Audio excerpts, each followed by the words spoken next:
झारखंड में ईडी की दबिश जारी है और छापेमारी, समन, पूछताछ के बाद गिरफ्तारी की जा रही है। और अब इस कड़ी में झारखंड के सीएम हेमंत सोरेन के प्रेस सलाहकार अभिषेक प्रसाद का नाम भी जुड़ गया।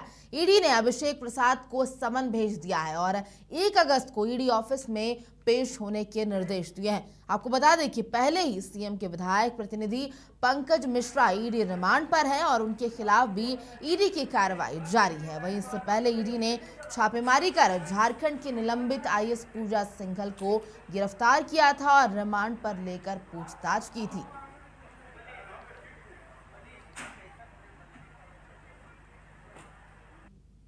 इस पूरी खबर पर जानकारी देने के लिए फोन लाइन पर जुड़ रहे हैं हमारे वरिष्ठ सहयोगी पंकज प्रसून।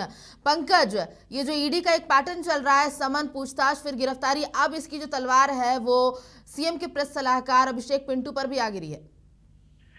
देखिए प्रभा, सबसे पहले समाचार प्लस ने ही बताया था कि जो अगली कड़ी है पंकज मिश्रा के बाद वो सीएम के प्रेस सलाहकार अभिषेक पिंटू ही है। वो हमने कुछ आधार पे बताया था, वो इसलिए कि एक शिव शक्ति इंटरप्राइजेज है संथाल परगना में, वो कंपनी अभिषेक पिंटू की है और उन्होंने माइंस लिया था संथाल परगना में। तो इसके बाद जब भी पंकज मिश्रा से बुलाकर पूछताछ की गई तो ऐसा बताया जाता है, सरयू राय ने भी दावा किया है कि एक कॉल रिकॉर्डिंग मिली है जो पंकज मिश्रा और अभिषेक पिंटू के बीच है। और पंकज मिश्रा ने भी ईडी को यही बताया है कि वो अभिषेक पिंटू के इशारे पर संथाल परगना में अवैध खनन का काम करवाता था। और भी कई सारे दस्तावेज हैं। तो इन्हीं सारी बातों को लेकर ईडी ने सीएम के मीडिया सलाहकार को एक नोटिस सर्व किया है और उन्हें 1 अगस्त को रांची के ईडी कार्यालय में उपस्थित होने को कहा है। जी प्रभा। तो आज जो पूछताछ होने वाली है अब उसके बाद क्या लगता है कि जिस तरीके से पंकज मिश्रा को पूछताछ के बाद गिरफ्तार कर लिया था, ऐसे भी कुछ हो सकता है?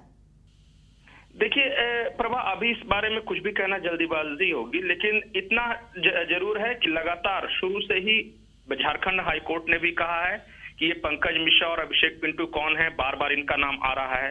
कई विपक्ष के विधायकों ने भी इन दोनों का नाम लिया है। निर्दलीय विधायक सरयू राय ने बाकायदा कुछ डॉक्यूमेंट्स वगैरह भी जारी किए थे अभिषेक पिंटू और ये पंकज मिश्रा के संबंधों को लेकर। जिस तरह बताया जा रहा है कि कॉल रिकॉर्डिंग्स मिली है, जिस तरह बताया जा रहा है कि जो साहेबगंज में अवैध खनन हो रहा था और वो अभिषेक श्रीवास्तव पिंटू के इशारे पर हो रहा था, तो ये सारे जो सबूत हैं ईडी के हाथ लगे हैं। इसके आधार पर पहले वो पूछताछ करना चाहती है कि इनका क्या कहना है। अगर ईडी को लगेगा कि इन्हें हिरासत में लेना जरूरी है तो फिर वो उन्हें पेश किया जाएगा कोर्ट में और फिर रिमांड मांगी जाएगी। लेकिन अभी 1 अगस्त के बाद ही पता चलेगा, क्योंकि पंकज मिश्रा की भी गिरफ्तारी पहली बार में नहीं हुई थी। पहले एक बार उनसे दिल्ली में पूछताछ की गई थी, दोबारा यहाँ बुलाया गया। जब वो सहयोग नहीं कर रहे थे तब उन्हें हिरासत में लिया गया और अब जो हमारे सूत्र बताते ईडी के कि सारी बातें पंकज मिश्रा एक एक कर खोल रहे हैं और वो सारे पैटर्न्स बता रहे हैं कि कैसे वहां पे अवैध खनन का धंधा चलता था, कैसे कलेक्शन होता था और कैसे पैसा पहुंचता था। पंकज मिश्रा ने तो ईडी को यह भी बताया कि जो भी इन्वेस्टमेंट, जो भी मैंने पैसे कमाए हैं अवैध खनन से, उसे बांग्लादेश में इन्वेस्ट किया है। और साथ ही उन्होंने कुछ और लोगों के नाम लिए हैं जिन्होंने बांग्लादेश में सारे पैसे इन्वेस्ट किया है।